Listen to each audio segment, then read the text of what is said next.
Қайырлы күн достар, сіздермен бірге қаржылық істер бойынша 14 жылдық тәжірибесі бар заңгер Гүлмира Қарасай. Бүгінгі менің YouTube арнамда қозғалатын тақырып прям ең күшті тақырыптардың бірі. Осы тақырыпты сіздерге айтуға асығыс болдым. Аллаға шүкір, осы күнге жеттік. Бұдан әрі Қазақстан Республикасының азаматтығын алу екінің біріне қол жетімді болмайды. Неліктен екен сіздерге қазір түсіндірем. Мүмкін тақырыпқа таңғалып отырған боларсыздар, бірақ ойламаңыздар, Гүлмира Қарасай үнемі кредитті қалай тиімді жабамыз, қалай кредитті төлей алмай қалсаң банкротство жариялап төлемеуге болады, қалай төлем қабілетін жөндеуге болады, қалай алимент өндіруге болады. Гүлмира Қарасай тек қана ақша тақырыбын айтады деп ойламаңыздар. Әрине ұлттық құндылық, рухани дүниеміз ақшадан жоғары тұрады. Сондықтан бұдан әрі біздің Қазақстан Республикасының азаматтығын алу үшін заңға өзгеріс енгізіледі. Мынадай талаптар қойылады дегенде қатты қуанып кеттім, осымен сіздермен бөліскім келеді. Премьер-министр Әлихан Смайылов хабарлағандай, бұдан әрі шетелдің азаматтары Қазақстан Республикасының азаматтығын алу үшін тест тапсыру керек. Қандай пәндерден? Қазақ тілінен және Қазақстан тарихынан, яғни өзінің қазақ тілін білетін туралы растайды, тест тапсыру әдісімен және Қазақстан тарихын білу керек. Неліктен? Мұны әлде қашан жасау керек еді негізі, біз қашан негізі байқайсыздар ма достар, мен үнемі айтамын ғой, мына ютубта мен қандай да бір видео шығарсам, пікірлеріңіз астына жазыңыздар деп. Оның барлығын қазір білесіңдер ғой, жоғарыдағыларды әлеуметтік желілерді ақтарып, тексеріп бәрін көріп отыр. Инстаграмда қанша жазамын, тиктокта, ютуб, телеграм, мұның барлығы осында біз өзіміздің пікірімізді білдіру арқылы жоғарыға жеткізіп отырмыз. Білесіздер, соңғы уақытта Ресейдегі мобилизацияның нәтижесінде елімізге көптеген орыстар келді.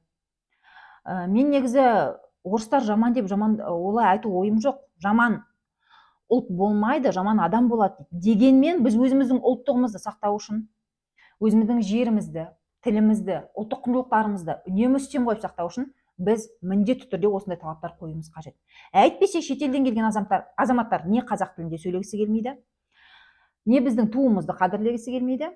Тіпті өзіміздің елімізде дүниеге келген өзге елдің азаматтары біздің суымызды ішіп, нанымызды жеп, осында қазақтардың арқасында бизнес жасап, миллиардтар тауып отырған адамдар қазақ тілін білмейді.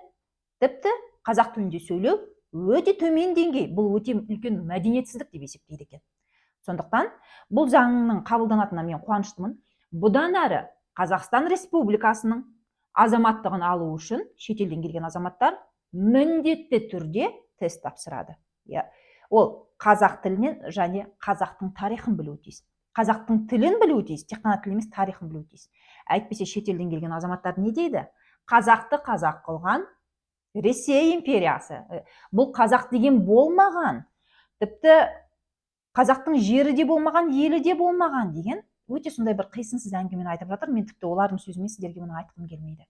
Достар, мен әрине қуаныштымын. Осы хабарламаны премьер-министр Әлихан Смайылов айтқанда қатты қуандым. Әлдеқашан осылай жасау керек деп ойладым. Бір жағынан ештен кеш жақсы дедім. Себебі халықтың пікірін Инстаграмда сіздер жазып жатсыздар, ютубта жазып жатсыздар. Осының бәрін көріп, билік уже осындай өзгеріс енгізуде. Қазақ тілін білгені дұрыс, Қазақстан тарихын білгені дұрыс және тест тапсырған дұрыс. Мен мұны қолдаймын.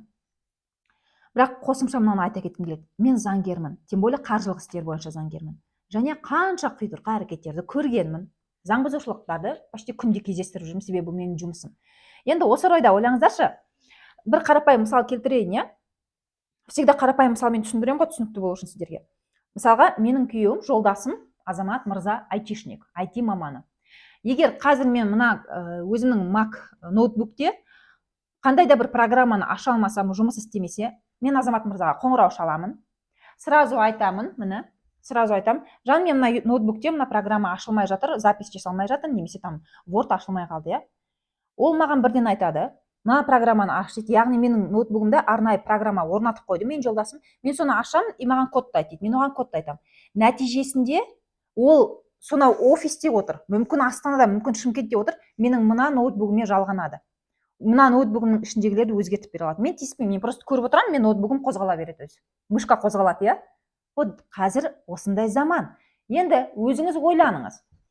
Тек қана тест тапсыру деген талапты қоятын болсақ, біз осымен, егер бұл енді негізі бізде азаматтықты алу сон арқылы, миграция арқылы болады ғой. Біз сол сон миграцияның айналасында тағы да жемқорлыққа мынандай үлкен жол ашып, трасса ашып бермейміз ба деген сұрақ туындайды.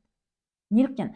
Себебі менің ойымша алдағы 2 жылда ресейліктер әлде де ағылып келетін болады Қазақстанның азаматтығын алу үшін. Себебі Ресей азаматтарына бүкіл әлемде Еуроодақта үлкен тосқауылдар қойылып жатыр. Нәтижесінде оның егер паспортында ол Ресейдің емес Қазақстанның азаматы болса, оған бүкіл әлемге жол ашық деген сөз. Сондықтан олар алдағы 2 кем мүмкін тіпті 3 жылдың ішінде бізге көп келеді. Енді ойлаңыздар, мына жақта спрос көп азаматтықты алуға. Ал мына жақта ол тек қана тест тапсыру керек та, қазақ тілі мен қазақтың тарихын.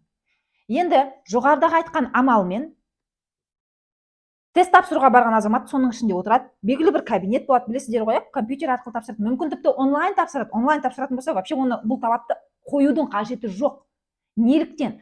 Себебі ол адам мына жерде тіпті онлайн тапсырған күннің өзінде мына жерінде соның несі тұрады, камерасы, веб-камера бәрі қосылып тұрады. Оның айналасында артық адам жоқ екенін көреміз. Дегенмен мына компьютерге басқа адам жалғанып, оның бәрін жасап бере алады ғой. Мысалға, мен қазір күйеуіме хабарласам, ол жасап береді. Ол әрине менің рұқсатыммен жасайды. Менің жолдасым айтишник. Енді өзге айтишниктер де осылай ат салысып, әлгіндей жемқорлықпен тестті тапсыруға көмектеспейтініне кім кепіл? Сондықтан мен өзім тест деген жүйені қолдамаймын. Мейлі, НТ тапсырған кезде қадағалау болады, НТ тапсырған кезде отырғызады, тіпті мына жерлеріне камера қойып қояды. Мына бесіктен белі шықпаған 18 жасар баланы кәдімгідей былай напрягаться етіп отырады, әрең дегенде тапсырып, прям нервозный состояниемен шығады. НТ-ны білесіздер ғой, жылда НТ-ның кезінде әйтеуір әртүрлі бір қандай да бір жаман жағдайлар болып естіген кезде мен шошимын. Жастарды неге сонша қинайды деген сияқты. Бір жағынан бұл әрине білімнің сапасын көтереді, бірақ түсіндіру керек. Бұл тесттен өте алмасаң да сенің болашағың бар деп. Бұл енді НТ. Ауытқымайық тақырыптан. Енді ойлаңыз. Дәл НТ-дағыдай мына жерде камера тұратынына, мына компьютерге басқа адам онлайн түрде кіріп жасап бермейтініне кім кепіл? Ойлаңыз, өткен жағын сондай білесіздер ғой, әлгі жүргізуші куәлігін алуды тіпті біздің жоғарыдан баға адамдардың өзі, министрдің өзі соған көз жеткізді, жүргізуші куәлігін кәдімгідей ақшаға жасап беріп жатқан. Енді ойлаңыздар, тек қана тест тапсыратын болса, шетелден келген азаматтың мақсаты біздің қазақ тілін үйрену емес, Қазақстан тарихын үйрену емес. Оның мақсаты азаматтық алу. Ол просто осындай амалдарды қолданып, жемқорлықпен біреуге төлеп беріп, сөйтіп алып кетуі мүмкін. Сондықтан менің мынадай өте екі маңызды ұсынысым бар. Достар, егер халқымыз үшін жаныңыз ашыса, ұлттық құндылығымызды сақтағыңыз келсе, шеттен келгендер төрменікі деп басын десеңіздер, осы менің екі ұсынысымды мұқият тыңдап, пікірлеріңізді төменге жазыңыздар. Бұл өзгерістерге енеді деген ойдамын. Ең алғашқысы бұл, мен өзім заңгер болғандықтан айтарым, құқықтық осы елдің заңын үйрену деп тиіс деп есептеймін. Яғни бізде өмірде жиі кездесетін заңдарды үйрену керек. Және ол заңның ішіне міндетті түрде енгізу керек. Қазақ тілі мемлекеттік тіл. Сен оны тек қана тест тапсыру үшін ғана үйрену емес, сен ол тілді құрметтеуің керек. Қазақтың туы, міне қазақтың туының суреті мынадай. Сен бұл туды жерде жатқан көрсең көтеріп қоюың керек. Бұл туға аузыңды сүртіп, немесе басқа жеріңді сүртпеуің керек. Бұл туды жоғарыда ұстауың керек. Бұл мемлекеттік рәміз деп. Және қазақ тілінің қолдану деңгейінде көрсету керек. Ол бүкіл кәдімгідей мемлекеттің территориясында деп. Және өзге де ұлттық құндылықтарымыз, мысалға тақия. Ертең тақиямен ойнап та шығуы мүмкін олар, тақияны басына емес, басқа жеріне киіп. Себебі шыны керек, өкінішке орай қазір адамдар қазақтың деңгейін түсіруге шетелдіктер өте бір атсалысып жатқандай болып көрінеді. Бұл әрине барлық шетелдіктер деп айтпаймын, бірақ өзінің деңгейіне қарай осындай әрекеттер жасап жатқандар бар. Тақия, шапан, біздің ұлттық құндылықтарымыз, бесік, домбыра, осының барлығын ойын күлкіге айналдырмай құрметтеу үшін біз осының барлығын құқықтық деңгейде көрсетуіміз керек. Және өзге де біздің қандай заңдарымыз бар, соның барлығын көрсетуіміз керек.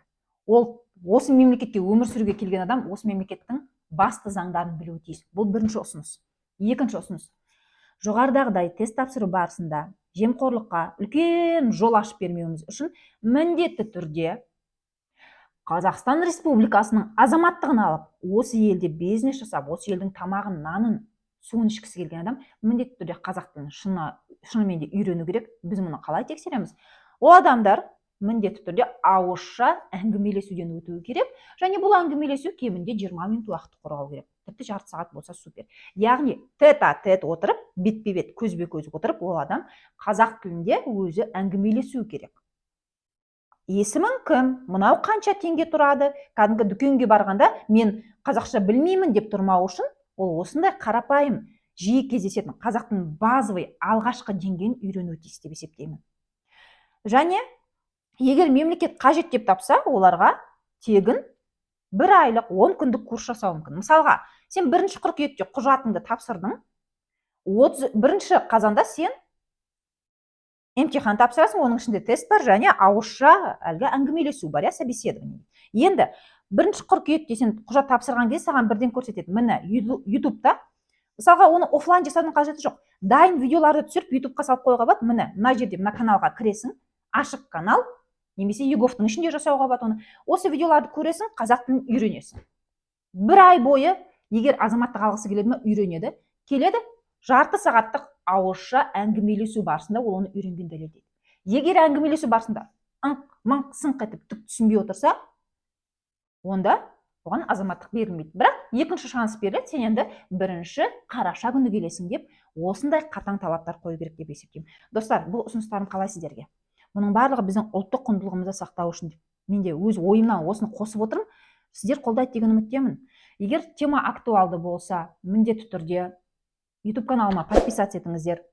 Жоғарыда айтқандай, бізде кредит, ақша, кредитсіз өмір сүру тақырыбы, кредитіңіз бар болса, қалай тиімді жабу, қалай банкротство жасап, кредитті төлей алмаған жағдайда қалай банкротствомен жабуға болады. Оның барлығын біз өзге видеоларда қозғаймыз міндетті түрде. Және кредитный специалист болып табыс табамын деген оқырмандарым болса, мен арнайы оқытамын, және айына 500 000 теңгеден жоғары табыс табуға мүмкіндігіңіз бар, даже если юридический диплом жоқ болса да. Осы тақырыптардың бәрін біз басқа видеоларда қозғаймыз. Бірақ сіздерге үлкен өтініш. Бүгінгі тақырып маңызды болса, мына видеоға лайк басып, осы видеоны копировать ссылку деп, поделиться деп, WhatsApp, Telegram чаттарға жіберіңіздер, тіпті өздеріңіздің Instagramға да бөлісіңіздер. Себебі қазір тест тапсыру дегенді ғана енгізсе, ол просто жемқорлық болады. Біздің қуанғанымыздың барлығы босқа болады, достар. Сондықтан тек қана тест тапсыруды қосып қоймай, қазір именно ауызша әңгімелесуді бірден қостырып жіберуіміз керек. Ол үшін сіздердің дауыстарыңыз маңызды. Аман сау болыңыздар. Келесі видеода аман есен жүздескенше. Сіздердің қолдауларыңызды күтемін.